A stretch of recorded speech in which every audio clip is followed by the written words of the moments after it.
உலகில் நீங்கள் எங்கே இருந்தாலும் நேற்று தினம் தமிழ்நாடு அரசு நடந்த எல்லாத்தையும் 20 நிமிஷத்தில் முன்னாடி கொண்டு வந்து நிப்பாட்டுறது தான் இந்த ஷோவோட நோக்கம். மறக்காமல் சப்ஸ்கிரைப் பண்ணுங்கள், பெல் ஐக்கான் அழுத்துங்க. அப்போ தான் ஒவ்வொரு நாள் காலையும் தவறாமல் இந்த நிகழ்ச்சி உங்களை வந்து சேரும். வீடியோ பிடிச்சிருந்தா லைக் பண்ணுங்கள், ஷேர் பண்ணுங்கள், முக்கியமாக ஹைப் பண்ணுங்கள். அப்போ தான் இந்த வீடியோ பல உறவுகளை சென்றடையும். நம்ம டைம்ஸ் ஆஃப் ரிபப்ளிக் நியூஸ் குடும்பம் பெரிதாகும். உறவுகளால் நான் உறவுகளுக்காக நான் உங்கள் சிபி நவீன். இது டைம்ஸ் ஆஃப் ரிபப்ளிக் நியூஸின் காலை கோல். அனைவருக்கும் இனிய காலை வணக்கம். ஒரு சின்ன வேண்டுகோள், இந்த வீடியோ முழுமையாக பாருங்கள். ஒரு வேளை பிடிக்காமல் ஸ்கிப் பண்ணிங்கன்னா ஏன் போகிறீங்க, கண்டென்ட் என்ன பிரச்சனை அப்படின்றத கமெண்ட்டில் மென்ஷன் பண்ணிட்டு போவோம். ஏன்னா இது உங்களுக்கான ஷோ, இந்த ஷோ உங்களுக்காக மட்டும் தான். முதலாவதாக தலைப்புச் செய்திகள். இன்றைக்கி நம்ம மேஜை மேலே இருக்கிறது இதுதான். ஒன்று, நேற்று ஒரே நாளில் ஒரே மணியில் 2144 பேருக்கு அரசு மருத்துவ பணி நியமன ஆணை வழங்கப்பட்டிருக்கு. அதோட சேர்த்து 139.47 கோடி மதிப்புள்ள மருத்துவ கட்டிடங்கள் வந்து பார்த்தீங்கன்னா திறக்கப்பட்டிருக்கு. நலம் தமிழ்நாடுங்கிற ஒரு புதிய இணையதளமும் தொடங்கப்பட்டிருக்கு. இதுதான் இன்னைக்கு நம்ம முக்கிய செய்தியாக விரிவாக அடுத்த பகுதியில் நம்ம பார்க்க போகிறோம். சரிங்களா? ஸோ இரண்டாவதாக, திருவள்ளூர் மாவட்டம் கும்மிடிப்பூண்டி சிப்காட் தொழிற்பேட்டையில் ஒரு தனியார் தொழிற்சாலையில் கொதிகலன் வெடித்து ஒருவர் உயிரிழந்திருக்காரு. 9 பேர் சிகிச்சை பெற்று இருக்காங்க. முதல்வர் இரங்கல் தெரிவித்து நிவாரணம் அறிவிச்சிருக்காரு. ஸோ 3, நம்ம தினமும் தொடர்கதையாக பேசிட்டு வர கோவில் நிலம் விவகாரம், அதில் நேற்று 2 பெரிய திருப்பம் வந்திருக்கு. அதே மாதிரி கரூர் வழக்கில் கோர்ட் ஆவணம் வந்திருக்கு. பழனி விவகாரத்தில் தவறு நடந்தது என்னன்னு அமைச்சர் அளவில் ஒப்புதலும் வந்தது. ஸோ ஒரு சார் பதிவாளர் சஸ்பெண்ட் பண்ணப்பட்டிருக்காரு. விரிவாக நம்ம தொடர்கதை செக்மெண்ட்டில் அதை பற்றி பேசுவோம். 4வது, நேற்று சென்னை காவல் ஆணையர் அலுவலகம் ஒரு அறிக்கை வெளியிட்டிருக்கு. கடந்த ஒரு வாரமாக நடந்த குட்கா வேட்டையில் 102 வழக்கு, 105 பேர் கைது, 435 கிலோ குட்கா மாவை வந்து பறிமுதல் செய்யப்பட்டிருக்குன்னு. ஸோ நேற்று காலை நான் சொன்ன போதைப் பொருள் வேட்டை வேற, இது குட்காவுக்கான தனி நடவடிக்கை. விவரம் வந்து பார்த்தீங்கன்னா எஃப்ஐஆர் அண்ட் அரசு பகுதியில் பார்ப்போம். 5வதாக, தாவேகா அரசு டெல்லியில் கை நீட்டில் கணக்கு வச்சு கேட்டிருக்கு. ஜவுளித்துறைக்காக 20 அம்ச கோரிக்கை மனுவை மத்திய அமைச்சர்கிட்ட நேரில் கொடுத்துருக்காங்க. 6வதாக, நேற்று சொன்னேன் இல்லையா, இன்னைக்கு தான் அந்த நாள். முன்னாள் அமைச்சர் ஏவாவேலு இன்னைக்கு டிவிஏசி முன்னாடி ஆஜராவதா சொல்லியிருக்காரு. சொன்னபடி வருவாரா, என்ன நடக்கணுன்றதை பார்ப்போம். 7வதா, பத்திரப்பதிவு பண்ண போகிறவங்களுக்கு ஒரு முக்கிய தகவல். நாளைக்கு 16ஆம் தேதி ஆனி மாதத்தோட கடைசி நாள். கூட்டம் அலைமோதும் எதிர்பார்த்து ஒரு நாளைக்கு பதிவுக்கு அனுமதிக்கிற எண்ணிக்கையை பதிவுத்துறை வந்து 1.5 மடங்காக வந்து உயர்த்திருக்காங்க. சரிங்களா? ஸோ இதில் எது பெருசு, சந்தேகமே இல்லை. இப்போ நம்ம சொன்ன 7ல் எது பெருசு, சந்தேகமே இல்லை. அந்த 2144 நியமனம் தான். வாங்க அதுக்குள்ளே போவோம். இப்போது முக்கிய செய்திகள். நேற்று சென்னை மாநில கல்லூரி வளாகத்தில் மருத்துவம் மற்றும் மக்கள் நல்வாழ்வுத்துறை சார்பாக ஒரு பெரிய நிகழ்ச்சி முதல்வர் தலைமையில் நடந்தது. இதில் 3 பெரிய விஷயம் இருக்குது. ஒவ்வொன்றா பார்ப்போம். முதல் விஷயம், பணி நியமனம். 751 உதவி மருத்துவர்கள், 1393 சுகாதார ஆய்வாளர்கள், மொத்தம் 2144 பேருக்கு எம்ஆர்பி தேர்வு மூலமாக பணி நியமனமானை நேற்று வழங்கப்பட்டிருக்கு. இந்த நியமனங்கள் எங்கே போய் சேரும்? மாநிலம் முழுக்க இருக்கிற 1832 ஆரம்ப சுகாதார நிலையங்கள் பக்கம் தான் போகுது. அதாவது ஊராக இருக்கிற அரசு ஆரம்ப சுகாதார நிலையங்களில் இத்தனை நாளாக இருந்த ஊழியர் பற்றாக்குறை குறையும். கிராமத்தில் இருக்கிற ஒரு சாதாரண குடும்பத்துக்கு அருகிலேயே மருத்துவ சேவை கிடைக்கிற வாய்ப்பு கூடும். அருமை. இரண்டாவதாக, கட்டணங்கள். மொத்தம் 139.47 கோடி மதிப்பில் மருத்துவ கட்டணங்களும் நவீன உபகரணங்களும் வந்து பார்த்தீங்கன்னா திறந்து வைக்கப்பட்டிருக்கு. இதில் முக்கியமானவை, கீழ்ப்பாக்கம் அரசு மருத்துவ கல்லூரி மருத்துவமனையில் 17 கோடி செலவில் 30 படுக்கை ஐசியூ உட்பட புது வசதிகள் திறக்கப்பட்டிருக்கு.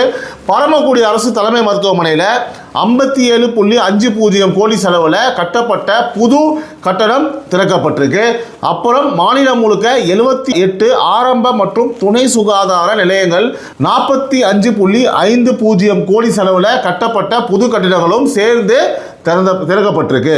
ஸோ 3வதாக, இது கொஞ்சம் புதுசான யோசனை, நலம் தமிழ்நாடு இணையதளம். முகவரி வந்து பார்த்தீங்கன்னா www.tnhealthfoundation.org. இந்த இடத்துல இப்போ நம்ம எடிட்டர் போடுவாப்பில்.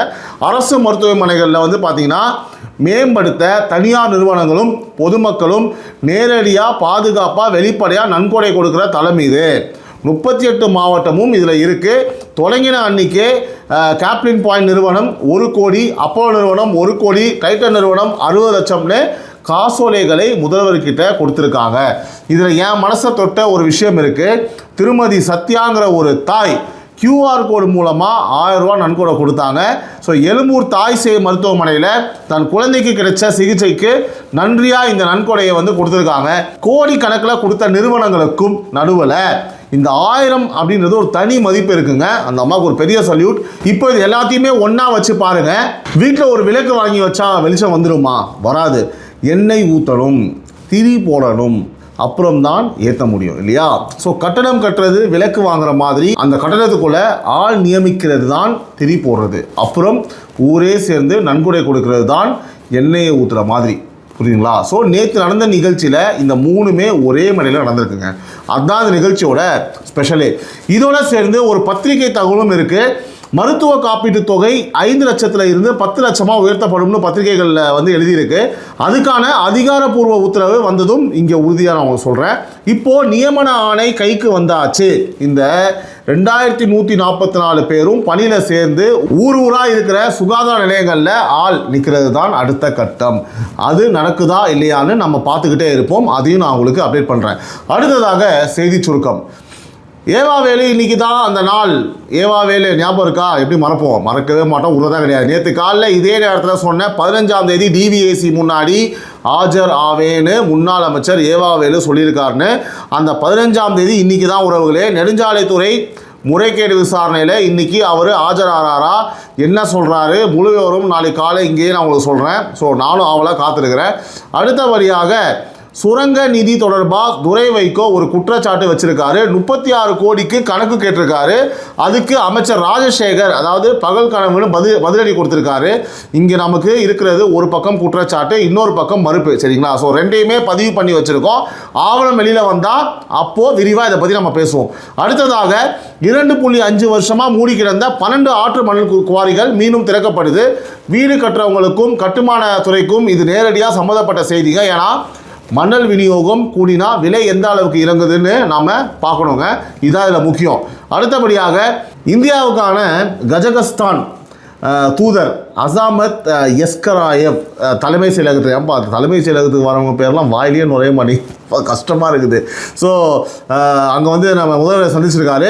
கூடவே வந்து பார்த்திங்கன்னா பிரதிநிதிகளும் வந்திருக்காங்க. அந்த நாட்டு வங்கியோட நிர்வாக இயக்குனரும் வந்திருக்காங்க. ஸோ இது ஒரு சந்திப்பு, அவ்வளோதான் இப்போதைக்கு. ஸோ முதலீட்டு அறிவிப்பு எதுவும் வரல. வந்தால் இங்கே நான் உங்களுக்கு சொல்கிறேன், சந்திச்சுக்காங்கிறது மட்டும்தான். அடுத்தபடியாக கல்வி கண் திறந்த தலைவரை தமிழ்நாடு நினைவு கூறும் நாள். என்னுடைய மரியாதைகள் எங்கள் டைம்ஸ் ஆஃப் ரிபப்ளிக் நியூஸ் சார்பாகவும் அவருக்கு என்னுடைய தாழ்மையான ஒரு மரியாதைகள் செலுத்துவோம். மிகப்பெரிய தலைவருங்க. அந்த மாதிரிலாம் ஆட்சி அமையுமா அப்படின்னு நம்ம பார்க்கணும். அது இது வரைக்கும் தெரில, இதுக்கப்புறம் எப்படின்னு தெரில, பார்ப்போம். அடுத்தபடியாக முதல்வர் இன்று மருத்துவ நிகழ்ச்சியை முக்கிய செய்தியில் நம்ம பார்த்துட்டோம். அது தவிர நேற்று முதல்வர் என்ன பண்ணார் அப்படின்றத பார்ப்போம். ஸோ மருத்துவ நிகழ்ச்சி மட்டும் இல்லைங்க, அதே நாளில் தலைமை செயலகத்தில் பேக் டு பேக் 2 துறை ஆய்வுக்கூட்டம் நடந்திருக்குங்க. முதல்ல கால்நடை பராமரிப்பு மற்றும் பால்வளத்துறை அமைச்சர்கள் திருமதி விஜயலட்சுமி, திருமதி கமலி, அப்புறம் நிதி அமைச்சர் மரியா வில்சன் உட்பட உட்கார்ந்து திட்டங்களை வந்து ஆய்வு பண்ணியிருக்காங்க. அடுத்ததாக மீன்வளம் மற்றும் மீனவர் நலத்துறை அமைச்சர் ஸ்ரீநாத் உட்பட ஆய்வு நடந்திருக்கு. 2 கூட்டத்திலையுமே நிதி அமைச்சர் இருந்திருக்காரு. ஸோ பட்ஜெட் இருக்கிற நேரங்கிறதோட ஒரு அலர்ட் மாதிரி நம்ம இதை பார்த்துக்கலாம். கரெக்டுங்களா? ஸோ அப்புறம் ஒரு சோகமான பக்கமும் இருக்குது. திருவள்ளூர் மாவட்டம் கும்மிடிப்பூண்டி சிப்கா தொழிற்பேட்டையில் பழைய பேட்லேருந்து அந்த காரியம் சொல்லுவாங்க, அதை பிரித்து எடுக்கிற ஒரு தனியார் தொழிற்சாலை நேற்று வந்து பார்த்தீங்கன்னா வேலையில் இருந்தவங்களுக்கு தீக்காயம் ஏற்பட்டிருக்கு. ஒருவர் வந்து உயிரிழந்திருக்காரு. 9 பேர் கீழ்ப்பாக்கம் அரசு மருத்துவமனை உட்பட பல மருத்துவமனைகள் வந்து சிகிச்சை பெற்று வராங்க. அவங்களுக்கு உயரிய சிறப்பு சிகிச்சை கொடுக்கணும்னு முதல்வர் வந்து உத்தரவு போட்டிருக்காரு. முதல்வர் வந்து பார்த்தீங்கன்னா நிவாரணமும் அறிவிச்சிருக்காரு. உயிரிழந்தவர் குடும்பத்துக்கு 2 லட்சம், படுகாயம் அடைஞ்சவங்களுக்கு 3 பேருக்கு தலா 1 லட்சம், லேசான காயம் அடைஞ்சவங்களுக்கு 6 பேருக்கு தலா 50,000. ஸோ உயிரிழந்தவரோட உடலை அரசு செலவில் சொந்த ஊருக்கு அனுப்பவும் உத்தரவு போட்டிருக்காரு. வேலைக்காக ஊரை விட்டு வந்த ஒரு தொழிலாளியோட கதை இது. ஸோ அந்த குடும்பத்துக்கு நம்ம ஆறுதலை வந்து தெரிவிக்கிறோம். இங்கே ஒரு கேள்வியும் இருக்குது. தொழிற்சாலைகளில் அடுத்தடுத்து விபத்து நடந்துக்கிட்டே இருக்குங்க. தொழிலக பாதுகாப்பு ஆய்வு இன்னும் கொஞ்சம் ஃபோர்ஸாக இருக்கும்னு நினைக்கிறேன். ஸோ இந்த கேள்வியை நாம் வந்து கேட்டுக்கிட்டே இருப்போங்க இந்த மாதிரி விஷயங்கள் நடக்கும்போது. அடுத்தபடியாக தாவேகா அரசின் நகர்வுகள். இந்த பகுதியில் 5 விஷயம் இருக்குது. 5மே அரசு ஆவணத்திலிருந்து எடுத்தது. முதல்ல டெல்லி ஜவுளி மிஷன். முதல்வர் ஆணைப்படி ஜவுளித்துறை அமைச்சர் விஜய் பாலாஜி டெல்லி போய் மத்திய ஜவுளித்துறை அமைச்சர் கிரிராஜ் சிங் கிட்ட 20 அம்ச கோரிக்கை மனுவில் வந்து நேரில் மனுவாக கொடுத்துருக்காப்புல. அதில் முக்கியமானவை இவை தான். ஈரோடு பிரத்யேக விசைத்தறி பூங்காவுக்கு நிதி கேட்கப்பட்டிருக்கு. கைத்தறிக்கு ஜிஎஸ்டி விலக்கு கேட்கப்பட்டிருக்கு. பருத்தி இறக்குமதி மேலே இருக்கிற 11% வரியை நிரந்தரமாக நீக்கணும்னு கேட்கப்பட்டிருக்கு. இப்போ இருக்கிற விலக்கு இந்த அக்டோபர் வரைக்கும் தான், சரிங்களா? ஸோ மதுரை திருநெல்வேலியில் மார்க்கெட்டிங் ஹப் அமைக்க தலா 10 கோடி கேட்கப்பட்டிருக்கு. தேனி வகை நெசவு பூங்காவுக்கு கால நீட்டிப்பும் கேட்கப்பட்டிருக்கு. ஸோ மத்திய அமைச்சர் என்ன சொன்னார் அப்படின்றத பார்க்கணும். கனிவுடன் பரிசீலிக்கிறேன் அப்படின்னு சொல்லியிருக்காரு. கவனிங்க, இது பரிசளிப்பு தான், இன்னும் ஒப்புதல் இல்லை. தாவேக அரசு கணக்கு வச்சு கேட்டிருக்குங்க. ஸோ மத்திய அரசு இதில் எதை கொடுக்குதுன்னு பார்த்து அப்போ நாம் மதிப்பிடுவோம். ரெண்டாவதாக அதே டெல்லி பயணத்தில் இன்னொரு வேலையும் நடந்திருக்கு. மனுவும் கொடுத்தாங்க, கடையையும் புதுசு பண்ணாங்க. ஸோ டெல்லியில் இருக்கிற கோஆப்டெக்ஸ் புதுப்பாவு விற்பனை நிலையம் 49 லட்சம் செலவில் நவீனமாக்கப்படுதுங்க. அமைச்சர்கள் விஜய் பாலாஜியும் கீர்த்தனாவும் சேர்ந்து போய் பார்வையிட்டிருக்காங்க. அதாவது போன வருஷம் இந்த ஒரு கடை 1.27 கோடி விற்பனை பண்ணியிருக்கு. இந்த வருஷத்தில் இலக்கு 2 கோடியாக வச்சுருக்காங்க. இப்போது ஒரு வாரத்துக்கு 20+20, அதாவது 20+20% சிறப்பு தள்ளுபடியும் நடக்குது. ஸோ டெல்லி பக்கம் உறவுகள் இருந்தால் அவங்கக்கிட்ட சொல்லுங்கள், மறக்காமல் போய் நம்ம கோஆப்டெக்ஸில் போய் வாங்குங்க, புரியுதுங்களா? ஸோ மூணாவது, உயர்கல்வித்துறையோட ஒரு அறிவிப்பு. வீட்டில் யாராவது இருந்தால் அவங்களுக்கு சொல்லுங்கள். அரசு கலை அறிவியல் கல்லூரிகளில் வேலை பார்க்கிற ஆசிரியர் அல்லாத பணியாளர்களுக்கான 2026-2027 பணியிட மாறுதல் பொது கலந்தாய்வு விண்ணப்பம் இன்னைக்கு 15ஆம் தேதி தொடங்கி 24ஆம் தேதி வரைக்கும் இணைய வழியில் வாங்கப்படுது. புரிஞ்சுதா உறவுகளே? இணையதளம் நம்ம போடுவோம் எடிட்டரு www.nonteaching.dcetransfer.in பார்த்துட்டீங்களா? ஓகே. ஸோ உங்கள் வீட்லேயோ தெரிஞ்சவங்களையோ யாராவது அரசு கல்லூரி நான் டீச்சிங் ஸ்டாஃபாக இருந்தால் இந்த தகவலை இன்றைக்கி அவங்கக்கிட்ட சேருங்க. ஓகே. ஸோ நாலாவது, பதிவுத்துறை நாளைக்கான ஏற்பாடு. நாளைக்கு 16ஆம் தேதி வியாழக்கிழமை, ஆனி மாதத்தோட கடைசி நாள், சுப முகூர்த்த நாளும் கூட. அதனால் அன்னைக்கு பத்திரப்பதிவு அலுவலகங்களில் கூட்டம் அலமோதும் எதிர்பார்க்கப்படுது. நம்ம தான் ஒன்றும் பதிவு பண்ண முடியல. ஸோ இங்கே வில்லை அப்படின்னு சொல்லுவாங்க. இப்போ வில்லைனா என்ன தெரியுமா? ஒரு பதிவு அலுவலகத்தில் ஒரு நாளைக்கு இத்தனை பதிவு தான் அப்படின்னு வரிசைப்படுத்தி கொடுக்கப்படுற ஒரு டோக்கன் தான், அதுதான் வில்லை. ஸோ நாளைக்கு மட்டும் அந்த வில்லை எண்ணிக்கை 100ல் இருந்து 150ஆக உயர்த்தப்பட்டிருக்கு. அவசர தேவைக்கான தட்கல் வில்லைகளும் 12ல் இருந்து 16ஆக அதிகரிக்கப்பட்டிருக்கு. நாளைக்கு பத்திரம் பதிவு பண்ண போகிறவங்க கொஞ்சம் முன்னாடியே கிளம்புங்க. ஸோ 5வது பார்த்தீங்கன்னா இது ஒரு பெரிய சீர்திருத்தம்.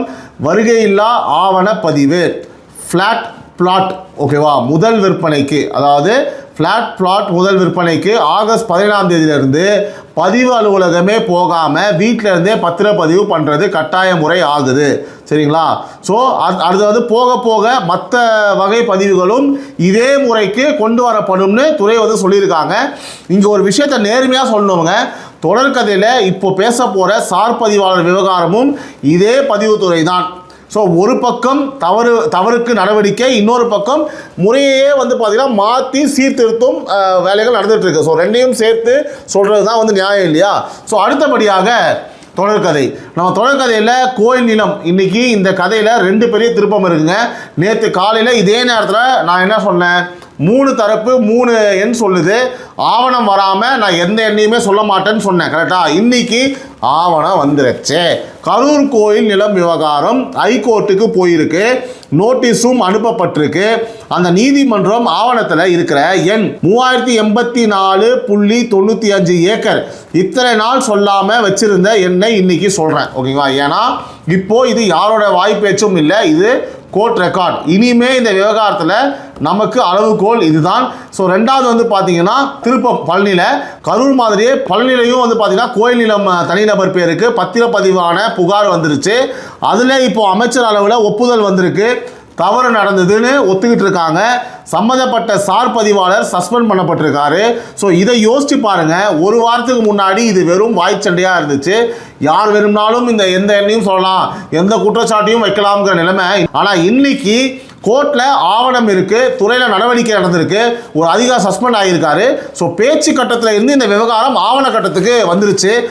இதுதான் ஒரு சரியான திசையாக நான் பார்க்குறேன். ஆனால் கேள்விகள் இன்னும் முடிஞ்சிடல. இப்போ சஸ்பெண்டுக்கு அப்புறம் என்ன நடக்கும்? தப்பாக பதிவான பத்திரங்கள் ரத்து ஆகுமா, இல்லை கரூர் வழக்கில் ஹைகோர்ட் என்ன சொல்ல போகுது, இந்த கதையோட அடுத்த அத்தியாயங்களை வந்து நான் இங்கேயே சொல்லிட்டு இருப்பேன். நம்ம தொடர்கதையை கண்டிப்பாக ஃபாலோ பண்ணுங்க. அடுத்த செக்மெண்ட் எஃப்ஐஆர் அண்ட் அரெஸ்ட். இந்த தகவல் நம்முடைய சென்னை காவல் ஆணையர் அலுவலகத்துடைய அதிகாரப்பூர்வமான அறிவிப்பு, அறிக்கை, பிரஸ் ரிலீஸ். முதல்ல பெரிய விஷயம், ஒரு வாரத்து குட்கா வேட்டை ஜூலை 6 இருந்து 12 வரைக்கும், அதாவது நடந்த சிறப்பு தணிக்கைகளில் 102 வழக்கு பதிவாகி இருக்கு. 105 பேர் கைதாகியிருக்காங்க. 435 கிலோ குட்கா மாவா பறிமுதல் செய்யப்பட்டிருக்கு. கூடவே வந்து பார்த்தீங்கன்னா 6 வாகனங்களும் பறிமுதல் செய்யப்பட்டிருக்கு. ஒரே வாரத்தில் 435 கிலோ, யோசிச்சு பாருங்க உறவுகளே, பெரிய நம்பர். ஸோ நேற்று போதைப் பொருள் விஷயத்தில் சொன்ன அதே ஆயுதம் இங்கேயும் பயன்படுத்தப்படுது.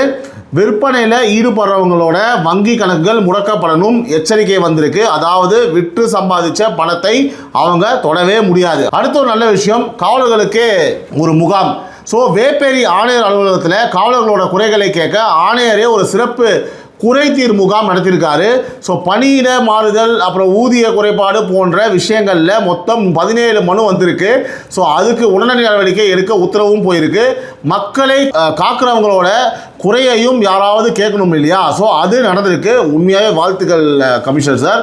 ஒரு தீர்ப்பும் வந்திருக்குங்க. அடுத்தபடியாக ராமாபுரம் பகுதியில் 2024 நடந்த வீட்டு வேலைக்கார திருட்டு வழக்கு 5.5 சவரன் தங்க சங்கிலி திருடப்பட்ட வழக்கு அது. ஸோ அதில் பூந்தமல்லி நீதிமன்ற குற்றவாளிக்கு 3 ஆண்டு சிறை தண்டனையும் 5000 அபராதமும் விதிச்சிருக்கு. ஸோ இது நீதிமன்றம் தீர்ப்பு. அதனால் இவங்களை தண்டனை பெற்றவர்னு நம்ம தாராளமாக சொல்லலாம். ஸோ வீட்டு வேலைக்கு ஆள் வைக்கிறவங்களுக்கு இது ஒரு நினைவூட்டல், முன்விவர சரிபார்ப்பு ரொம்ப ரொம்ப முக்கியம், கவனம். சரிங்களா? ஸோ கடைசியாக பசங்களுக்கு ஒரு எச்சரிக்கை. எண்ணூர் விரைவு சாலையில் ரேஸ் டிரைவிங் பண்ண ஒரு கல்லூரி மாணவர் கைதாகியிருக்காரு. வாகனமும் வந்து பார்த்தா பறிமுதல் செய்யப்பட்டிருக்கு. ரோட்டில் சாகசம் நினச்சா சட்டம் பிடிக்கும், சில நேரம் உயிரும் போகும். இதுதான் பிரச்சனை. ஸோ வீட்டில் இந்த வயசு பசங்க இருந்தால் இதை கொஞ்சம் அவங்ககிட்ட சொல்லுங்கள். இது தவிர இன்னும் சில கைதுகள், பிராட்வேல தனியார் மருத்துவமனைக்குள்ளே அத்துமீன் உறைஞ்சு மிரட்டினவர் வந்து பார்த்தீங்கன்னா கைதாகியிருக்காரு. கோடம்பாக்கம் வழிப்பறி வழக்கில் ஒரு ஆட்டோ ஓட்டுநர் கைதாகியிருக்காரு. 2024 கொலைமுயற்சி வழக்கில் தலைமறைவாக இருந்தவர் நீதிமன்ற பிடியாணை மூலமாக கைதாகியிருக்காரு. வேப்பேரியில் கடை உரிமையாளரை தாக்கின வழக்கில் 2 பேர் கைதாகியிருக்காங்க. ஸோ தீர்ப்பு வந்தால் அந்த ஒரு வழக்கை தவிர, நான் சொன்ன அந்த தீர்ப்பு வந்தது அந்த வழக்கை தவிர மற்றவங்க எல்லாரும் குற்றம் சாட்டப்பட்டவங்க தான். ஸோ மேலே என்ன ஆகுதுன்னு கோர்ட்டு தான் பார்த்துக்கணும், நான் எப்போது சொல்கிறது. அடுத்தபடியாக மக்கள் கோரிக்கை. இன்றைக்கி நம்ம கோரிக்கை நெசவாளர்கள் பக்கம். சங்கரன் கோவில் பகுதியில் விசைத்தறி வேலை நிறுத்தம் நடந்துகிட்ருக்கு. 5000க்கும் மேற்பட்ட தறிகள் நிற்குது. ஸோ நல்லா பார்த்துக்கோங்க, தறி நின்னா அந்த குடும்பத்தோட அழுப்பும் தான் நிற்குதுன்னு அர்த்தம். இங்கே தான் ஒரு முரண் இருக்குது. நேற்று தான் நம்ம அரசு டெல்லி போய் இதே ஜவுளி தொழிலாளருக்காக 20 கோரிக்கை வச்சுருக்கு.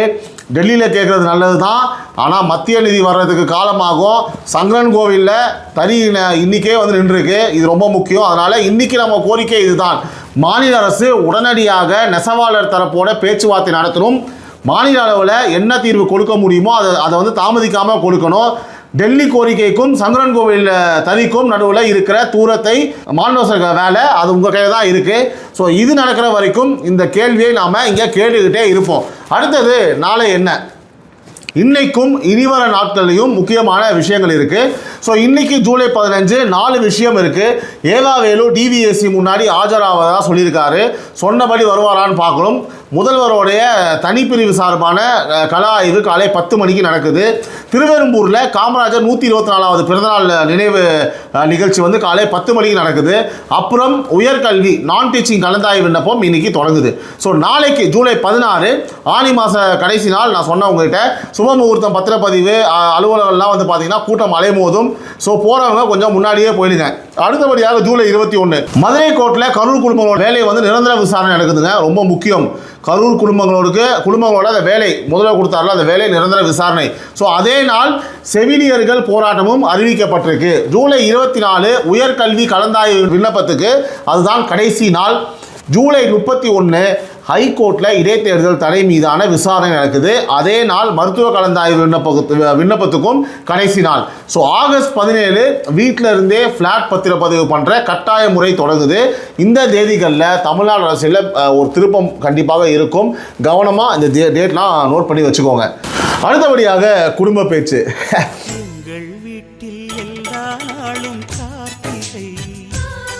உறவுகளே, இப்போ நம்மளுடைய குடும்ப விஷயம் பேசுவோம். முதல்ல நம்ம வார அட்டவணை தினமும் காலை 6 மணிக்கு காலை குரல். இப்போ டைம் மாறி இருக்கு. தினமும் 12 மணிக்கு மதியம் 12 மணிக்கே வந்து பார்த்தீங்கன்னா அரசியல் மேலே உங்களுக்கு வந்திருக்கும். எக்ஸ்க்ளூசிவ் டாப்பிக்கில் போஸ்ட் பண்ணியாச்சு. இன்னைக்கு மதியானமே உங்களுக்கு வந்திருக்கும். அதுக்கு ஒரு பெரிய ஆதரவு கொடுத்தீங்க. சூப்பராக நிறைய வியூஸ் போயிருக்கு. ரொம்ப ரொம்ப நன்றி. சனிக்கிழமை உறவுகளும் நானும், ஞாயிற்றுக்கிழமை உறவுகளின் குரல். உறவுகளின் குரல் பற்றி நான் மறுபடியும் ஒரு வார்த்தை சொல்லிடுறேன். ஷார்ட்டாக ஸ்க்ரீனில் தெரியுற அந்த நம்பருக்கு உங்கள் வாய்ஸ் நோட் அனுப்புங்க. நிறைய பேர் அனுப்பிச்சிருக்கீங்க. எல்லாமே அது சண்டே நாங்கள் பார்த்து உங்களுக்கு நாங்கள் போட்டுருவோம். அது வெறும் மெசேஜ் இல்லை, உங்கள் குரலை நான் நம்ம நிகழ்ச்சியில் ஒலிக்க வைப்பேன். நம்ம ட்விட்டர், ஃபேஸ்புக், இன்ஸ்டாகிராம் எல்லா இடத்துலையும் அது பகிரப்படும். சம்மந்தப்பட்ட அமைச்சருக்கு அவருடைய பர்சனல் செக்ரட்டரிக்கு எல்லாருக்குமே தேவைப்பட்டால் நிர்வாகத்திலிருந்து நாங்கள் லெட்டராகவே எழுதி அவங்க நாங்கள் அனுப்புவோம். ஸோ உங்களுடைய குரல் நிச்சயமாக வீண் போகாது. இன்னைக்கு சங்கரன் கோவிலில் தறி பற்றி பேசினோம் இல்லையா? ஸோ அந்த பக்கம் இருக்கிற நெசவாளர் உறவுகள், நீங்கள் நிலைமையை உங்கள் குரல்லையே சொல்லி அனுப்புங்க.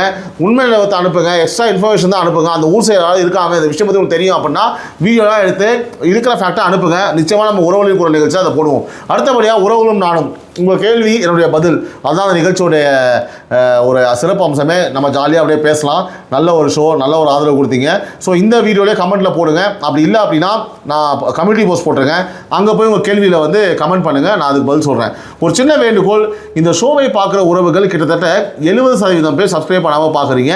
ஸோ சப்ஸ்கிரைப் பண்ண ஒரு நிமிஷம் தான் ஆகும் உறவுகளே. தயவு செய்து சப்ஸ்கிரைப் பண்ணுங்கள், சப்போர்ட் பண்ணுங்கள். ஏன்னா இது உங்களுக்கான ஷோ, இது உங்களுடைய சேனல். இந்த 10 பகுதிக்கும் நம்ம, அதாவது இந்த ஷோவுடைய 10 பகுதி நம்ம போடுறோம். இந்த 10 பகுதிக்கும் தினமும் தரவு சேகரிக்கிறது ஒரு சுலபமான வேலை இல்லை. ஆனால் ஒவ்வொரு நாளும் தவறாமல் இதை பண்ணுறதுக்கு காரணம் என்ன தெரியுமா? இந்த துறை மேலே, இந்த சமூகம் மேலே எனக்கு இருக்கிற ஆர்வம் தான். அதே ஆர்வம் தான் உங்களுக்கும் இருக்குது. அதனால தான் நீங்கள் இதை பார்த்து சப்போர்ட் பண்ணுங்க, எனக்கு தெரியும். ஸோ இன்னும் நிறைய பேருக்கு இந்த ஷோ போய் சேரணும் அப்படின்னா நம்ம லட்சம் என்ன, எல்லாருக்கும் போய் சேரணும். அப்போது எல்லாரும் சப்போர்ட் பண்ணி ஷேர் பண்ணுங்கள், ஹைப் பண்ணுங்கள், நிறைய கமெண்ட் பண்ணுங்கள், இன்ட்ராக்ட் பண்ணுங்கள். ஸோ இந்த வீடியோ கண்டிப்பாக பகிரப்படும். நிறைய பேர் இதை பார்க்க ஆரம்பிப்பாங்க. வேறு என்ன, அது மட்டும் தான் உங்கள்கிட்ட கேட்க போகிறேன். ஸோ அடுத்தபடியாக முழுசாக பார்த்த உறவுகளுக்கு என்னுடைய நன்றிகளுங்க, ரொம்ப முக்கியம். எல்லாருமே அதை அனுப்புவாங்க, என்னோட உறவுகள் தான். நான் ஃபுல்லாக பார்த்துட்டேன்னா அப்படின்னு சொல்லி love you all, love you all, love you all, thank you so much. வேறு நாங்கள் திரும்பவும் நேற்று நம்ம அரசியல் மேல் நிகழ்ச்சி மிஸ் பண்ணிட்டீங்க அப்படின்னா பாருங்கள், சஜஷன் வீடியோவில் போட சொல்கிறேன். மீண்டும் இப்போ 12 மணிக்கு உங்களுக்கு அடுத்த வீடியோ வரும், மறக்காமல் பாருங்கள். ஒரு சூப்பர் எக்ஸ்க்ளூசிவ் டாப்பிக்கோட பிளாஸ்டாக இருக்கும்னு நினைக்கிறேன். பார்த்து என்ஜாய் பண்ணி சப்போர்ட் பண்ணுங்கள். உறவுகளால் நான், உறவுகளுக்காக நான், உங்கள் சிபி நவீன். அனைவருக்கும் இனிய காலை வணக்கம். இது டைம்ஸ் ஆஃப் ரிப்பப்ளிக் நியூஸின் காலை குரல். இந்த நாள் இனிய நாளாக அமைய என்னுடைய மனமார்ந்த வாழ்த்துகள். 12 மணி வீடியோவில் திரும்ப உங்களை சந்திக்கிறேன். Love you all, take care, bye.